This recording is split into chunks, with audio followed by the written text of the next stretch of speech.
Você já percebeu que quase toda decisão ruim, ela começa da mesma forma? Não começa com uma tragédia, não começa com um desastre, não começa com uma explosão. Ela começa com uma conversa, uma ideia, com um pensamento, com uma voz dizendo: será que é tão errado assim? Foi exatamente assim lá no Jardim do Éden. Deus havia criado um mundo perfeito, sem dor, sem culpa, sem medo, sem segurança, sem morte. Adão e Eva, eles tinham tudo, mas a serpente não chegou oferecendo uma fruta, ela chegou oferecendo uma narrativa, uma nova forma de enxergar a realidade. Então, primeiro ela lança uma dúvida: foi isso mesmo que Deus disse? Então, perceba a estratégia dela. Ela não ataca Deus diretamente, ela ataca a confiança naquilo que Deus falou. Porque quando a verdade ela vira dúvida, qualquer mentira parece razoável. Isso continua acontecendo até hoje. Será que Deus realmente quis dizer isso? Será que esse caminho é tão errado? Será que eu não deveria seguir apenas o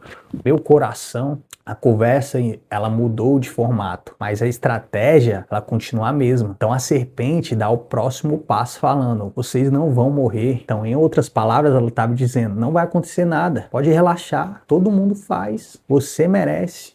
Pensa só em você, isso soa familiar? Que a tentação quase nunca ela se apresenta como destruição, ela se apresenta como oportunidade. Eva olha para a árvore, a fruta parece deliciosa, bonita. Então ela faz o que muitos de nós fazemos.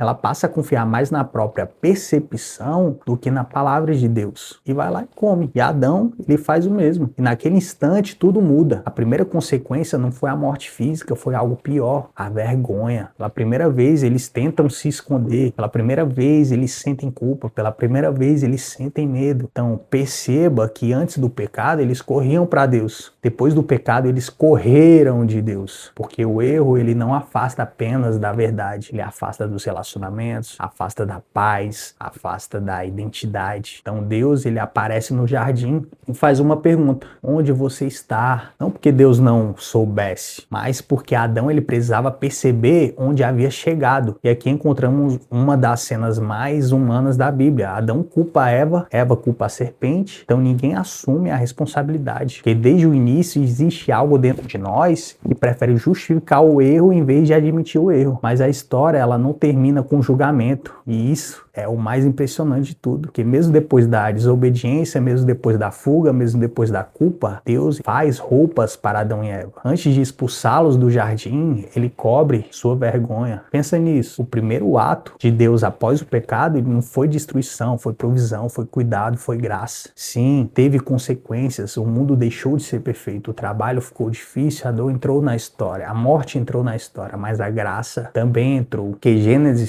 3 não é apenas sobre a queda do homem, é sobre um Deus que continua procurando pessoas escondidas. Talvez a pergunta mais importante desse capítulo não seja o que Adão fez, nem o que a Eva fez. A pergunta é a mesma que ecoa até hoje. Quando Deus perguntou onde você está, o que você vai responder?